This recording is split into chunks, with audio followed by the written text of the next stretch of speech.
आपने सुना ही होगा और आपने शायद ये महसूस भी किया होगा कि अगर हम दृढ़ निश्चय कर लें और अगर हम अपना एक लक्ष्य बना लें तो कोई भी स्थिति हमें नामुमकिन नहीं लगती, कोई भी परेशानी हमें परेशान नहीं करती और कभी ऐसा नहीं होता कि हम किसी भी चीज़ से, किसी भी परिस्थिति से, किसी भी परीक्षा से या किसी भी एग्जाम से हार जाएं।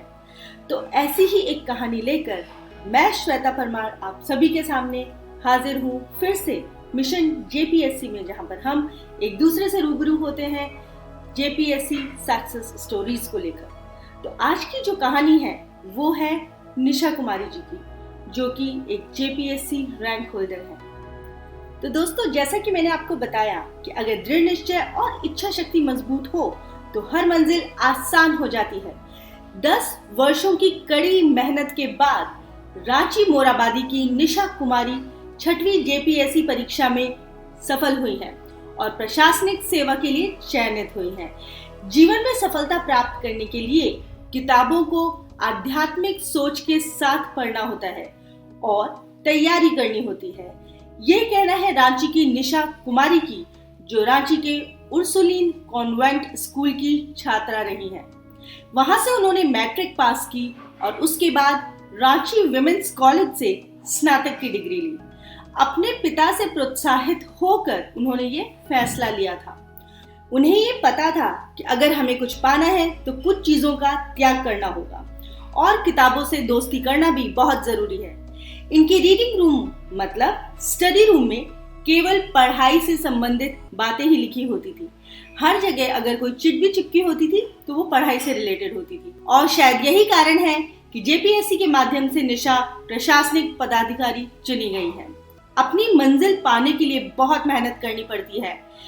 अपने एग्जाम्स को हल्के में नहीं लेना चाहिए, एक स्ट्रेटेजी बनानी चाहिए इसे क्लियर करने के लिए, जिसमें हर दिन मेहनत करना बहुत अनिवार्य है। ऐसा कभी नहीं करना चाहिए कि हमने आज तो मेहनत कर ली लेकिन हम कल मेहनत नहीं कर सकते, बल्कि हमें ये सोचना चाहिए कि हमें उसी में जीना है, अपनी एक तरह से उसे अपने खून में बसा लेना है। ये कहना है निशा जी का। वे कहती हैं कि बाहर की दुनिया से आपको बिल्कुल कटना होगा, आपको आध्यात्मिक तौर पर पढ़ना है, मतलब खुद में ऐसे ग्रहण कर लेना है हर चीज को कि आपको हर चीज टिप्स पे याद रहे। इसे सिर्फ पढ़ाई के तौर पर नहीं पढ़ना होता है।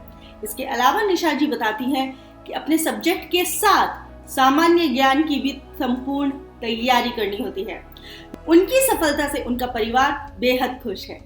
वे अपनी सफलता का श्रेय अपने परिवार को ही देना चाहती है। तो ये थी निशा कुमारी जी की कहानी, जो कि एक जेपीएससी रैंक होल्डर है। किस तरीके से उन्होंने तैयारी की और क्या वो आपसे कहना चाहती हैं, ये अभी अभी मैंने आपको बताया है।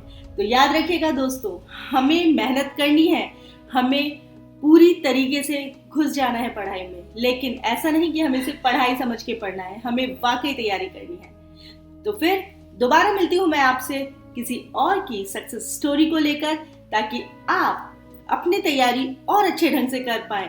हाँ, आप अपने आप में अनोखे हैं, आपकी स्ट्रेटेजी अलग होगी, आपको बेहतर पता है कि आप किस तरीके से पढ़ सकते हैं, लेकिन फिर भी मैं आपके साथ कुछ और लोगों की स्टोरीज साझा करती हूँ ताकि आपको थोड़ा आइडिया हो जाए कि वो किस तरीके से तैयारी करते हैं। तो मिलती हूँ मैं फिर आपको यहीं मिशन जेपीएससी में।